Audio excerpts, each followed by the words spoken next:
13 menu takjil puasa hemat.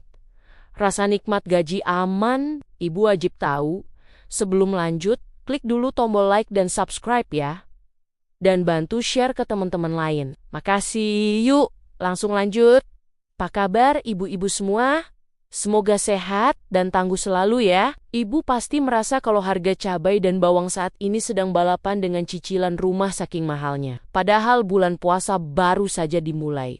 Berdasarkan artikel tentang strategi cerdas mengelola keuangan, Ramadan kunci utama agar dompet tidak menangis adalah dengan mengontrol nafsu belanja takjil di luar yang harganya kadang tidak masuk akal. Kita sebagai Menteri Keuangan keluarga harus putar otak supaya suami tetap senang dan anak-anak kenyang tanpa harus menguras tabungan pendidikan mereka demi jajanan sore yang sekali lewat. Mari kita bahas 13 ide takjil yang rasanya bintang 5 tapi harganya tetap ramah di kantong.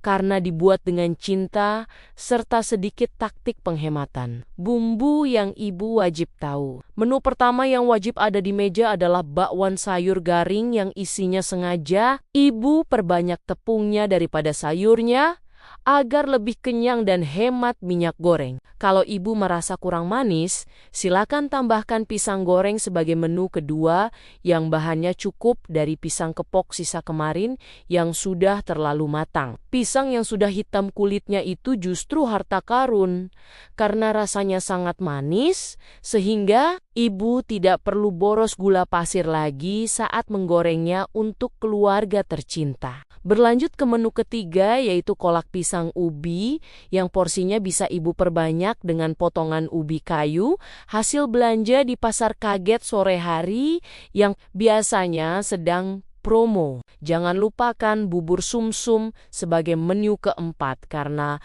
bahan dasarnya hanya tepung beras dan santan sisa yang bisa ibu olah sendiri di rumah dengan sangat mudah. Bayangkan lembutnya bubur sumsum yang lumer di lidah saat berbuka sementara uang di dompet masih tersenyum lebar karena tidak dipakai beli di pinggir jalan yang harganya selangit. Untuk pelepas dahaga kita punya es teh manis sebagai menu kelima yang harganya paling murah sejagat raya. Apalagi kalau tehnya diseduh dari sisa stok di dapur yang melimpah. Kalau ibu bosan bisa mencoba menu keenam yaitu es kelapa muda tiruan yang daging kelapanya dibuat dari agar rasa kelapa dicampur santan instan yang jauh lebih murah. Rasanya hampir mirip dengan kelapa asli, tapi harganya sangat ekonomis sehingga ibu bisa menabung sisa uangnya untuk beli baju lebaran yang sudah diincar sejak lama. Menu ketujuh ada tahu isi goreng yang diisi dengan tumisan tauge serta wortel serut yang harganya cuma Rp1.000 per ikat di tukang sayur langganan ibu. Tambahkan juga menu ke-8 yaitu risol kampung yang isinya bihun jagung. Karena bihun itu kalau dimasak satu bungkus bisa jadi satu kuali penuh yang cukup untuk satu RT. Strategi ini sangat ampuh buat menenangkan perut suami yang keroncongan tanpa perlu memesan makanan lewat aplikasi daring yang biaya ongkirnya saja bisa buat beli beras 1 liter. Bagi pecinta pedas, mari buat cilok kuah sebagai menu ke-9.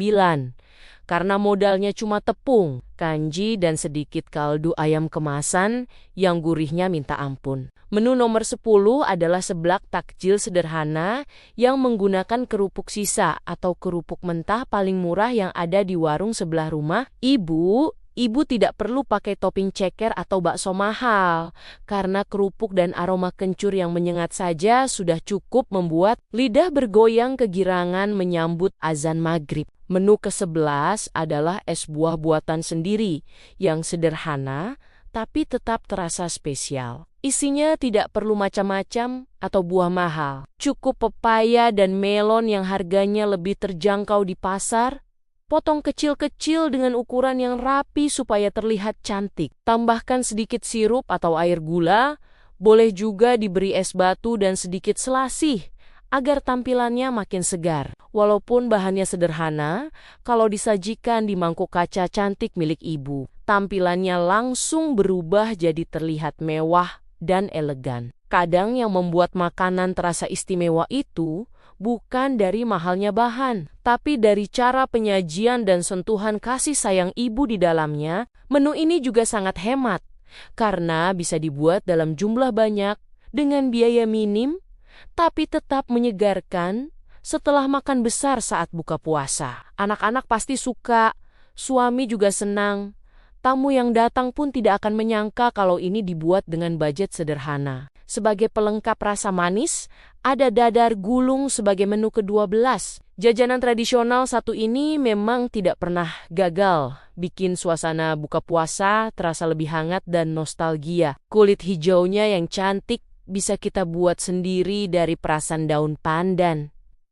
Kalau di rumah belum punya pohonnya, tenang saja. Biasanya di halaman tetangga ada yang tumbuh subur dan seringkali tidak terpakai. Tinggal minta izin baik-baik, kita sudah dapat bahan alami yang gratis, wangi, dan lebih sehat tanpa pewarna buatan. Cara membuatnya pun sederhana dan tidak ribet. Campuran tepung terigu, sedikit santan, dan air pandan tadi sudah cukup untuk menghasilkan kulit yang lembut dan harum. Isinya bisa pakai kelapa parut yang dimasak dengan gula merah manisnya pas. Legitnya dapet dan aromanya bikin keluarga tidak sabar menunggu azan maghrib. Modalnya kecil, bahannya mudah didapat, tapi tampilannya tetap cantik dan menggoda di meja makan. Dadar gulung ini juga bisa jadi strategi hemat yang cerdas. Dengan satu adonan, kita bisa menghasilkan banyak potong sekaligus. Jadi daripada beli di luar yang harganya bisa 2-3 kali lipat, lebih baik bikin sendiri di rumah. Rasanya lebih fresh, kebersihannya terjamin, dan yang paling penting, gaji tetap aman sampai akhir bulan. Terakhir, menu ke-13 yang paling juara adalah tempe mendoan hangat yang tepungnya sengaja dibuat tebal supaya satu potong saja sudah cukup membuat suami kenyang sampai waktu tarawih tiba. Seringkali kita merasa bahwa memberikan takjil mewah adalah bentuk kasih sayang. Padahal sebenarnya kasih sayang itu ada pada kehadiran dan ketulusan ibu di dapur setiap harinya. Kita terkadang terjebak pada keinginan untuk terlihat hebat di mata orang lain dengan membeli makanan mahal yang sebenarnya bisa kita buat sendiri dengan harga yang jauh lebih masuk akal. Ibu harus ingat bahwa puasa bukan tentang seberapa banyak jenis makanan di meja, tapi seberapa besar rasa syukur kita atas nikmat yang masih bisa kita kecap hari ini. Mari kita sedikit melakukan evaluasi diri. Apakah selama ini kita berbuka untuk mengobati lapar atau hanya sekadar menuruti mata yang lapar saat melihat pedagang di pinggir jalan? Semoga dengan 13 menu hemat ini, ibu semua bisa menjalani ibadah puasa dengan hati tenang dan tabungan yang tetap aman, terkendali sampai hari raya tiba nanti. Tetap semangat para pejuang dapur, karena tangan dingin, ibu adalah kunci kebahagiaan seluruh anggota keluarga di rumah setiap harinya tanpa terkecuali. Kira-kira dari 13 menu tadi, mana yang ingin ibu coba buat pertama kali sore ini untuk keluarga di rumah? Coba tulis di kolom komentar ya. Demikian cerita kita kali ini. Sampai ketemu lagi di episode berikutnya. Di cerita dan episode yang lebih menarik, pokoknya tetap semangat ya Bu.